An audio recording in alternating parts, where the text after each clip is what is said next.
Okay, I'm approaching Armitage in Rutherford. I'm going south on Rutherford. Let's take a look at this. There's a sewer at the corner here on, let's see, that's southeast corner. There's no curb, there's no protection over there.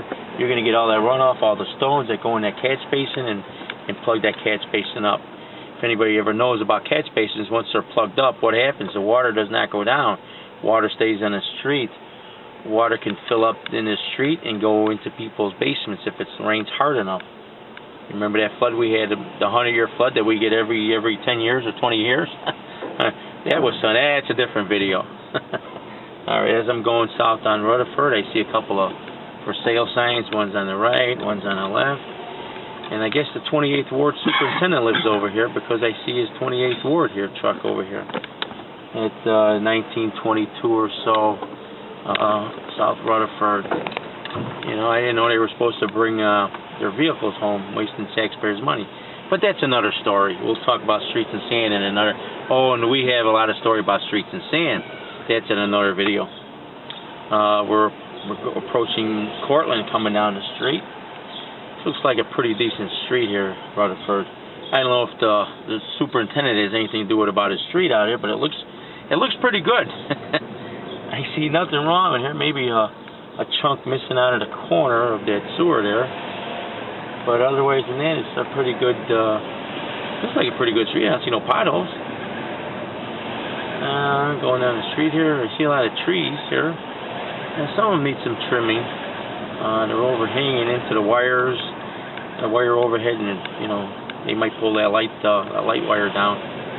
But there's people hanging out outside and everything. It's like a quiet neighborhood here, you know. And going down the street, I don't see no patches on this block. So, but the street was probably asphalted about 5 to 7 years ago.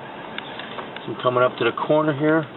I see something going on over here on the corners. Need some sewer work.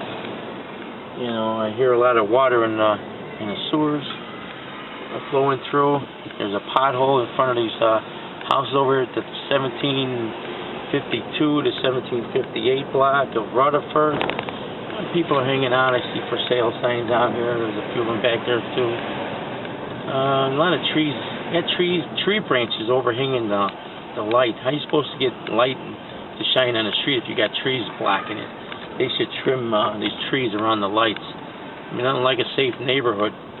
You know, because when you park your car and it's late at night, you don't want to be approached by somebody you don't see, and all of a sudden they rob you or kill you or whatever else happens. You know, I mean, crime is still high in this area here. From the last data I received from the police department. But that's another story. We'll talk about the police department data later. Alright, as I'm approaching Wabanzi here, there was a couple of potholes there. They're doing some scraping over here on the 1600 block of Rutherford. They're hitting the holes and everything here. You know, there's a police car sitting over here. 4617D. I don't know what the D stands for. Dogs. Maybe he's got dogs in his car. It looks like a dog car. But that's good. We're well protected in this block, huh?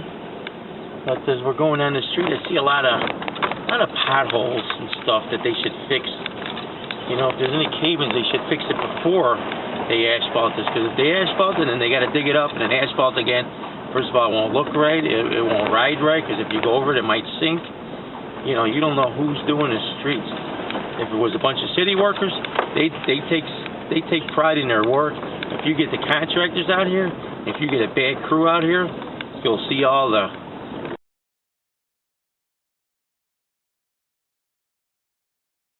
But let me get back to you on the other street.